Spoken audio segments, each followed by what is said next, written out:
After 5 days the high priest Ananias came down with certain elders and an orator, one Tertullus. They informed the governor against Paul.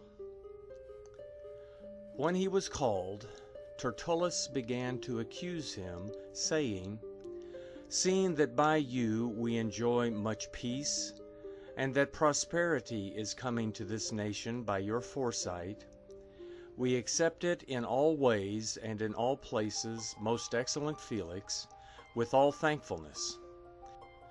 But that I don't delay you, I entreat you to bear with us and hear a few words, for we have found this man to be a plague, an instigator of insurrections among all the Jews throughout the world, and a ringleader of the sect of the Nazarenes.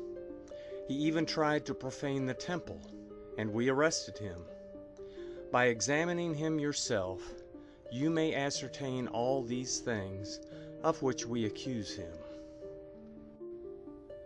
The Jews also joined in the attack, affirming that these things were so. When the governor had beckoned to him to speak, Paul answered, "Because I know that you have been a judge of this nation for many years, I cheerfully make my defense, seeing that you can verify that it is not more than 12 days since I went up to worship at Jerusalem. In the temple they didn't find me disputing with anyone or stirring up a crowd, either in the synagogues or in the city. Nor can they prove to you the things of which they now accuse me.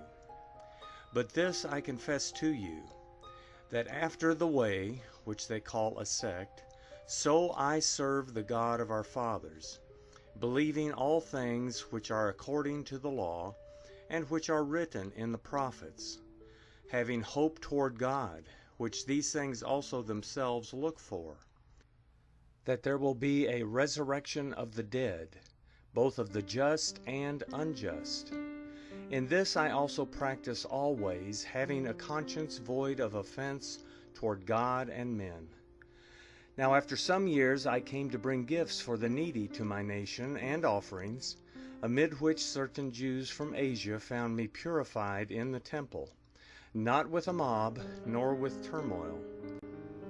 They ought to have been here before you, and to make accusation, if they had anything against me. Or else let these men themselves say what injustice they found in me when I stood before the council, unless it is for this one thing that I cried standing among them, concerning the resurrection of the dead I am being judged before you today.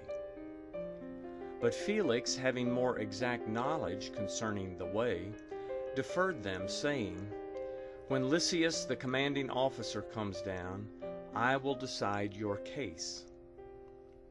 He ordered the centurion that Paul should be kept in custody, and should have some privileges, and not to forbid any of his friends to serve him or to visit him.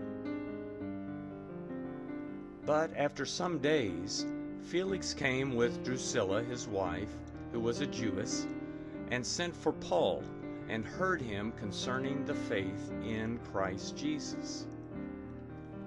As he reasoned about righteousness, self-control, and the judgment to come, Felix was terrified and answered, Go your own way for this time, and when it is convenient for me, I will summon you.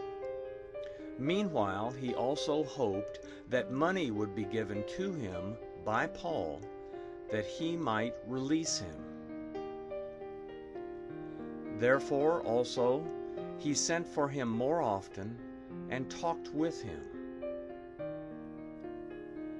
But when 2 years were fulfilled, Felix was succeeded by Porcius Festus, and desiring to gain favor with the Jews, Felix left Paul in bonds.